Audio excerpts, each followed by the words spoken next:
Assalamualaikum warahmatullahi wabarakatuh.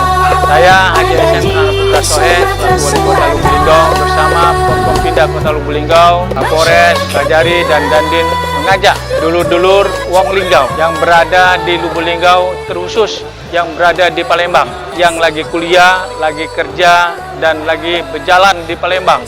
Mari kita hadiri, kita saksikan, kita sukseskan pergelaran acara Jalan Santai dan Karnaval Kebinekaan dalam rangka Hari Bayangkara ke-73 menjelang Hari Kemerdekaan Republik Indonesia yang ke-74 pada hari Sabtu 20 Juli 2019 pukul 06 waktu Indonesia bagian Barat di Benteng Kuto Besak Palembang.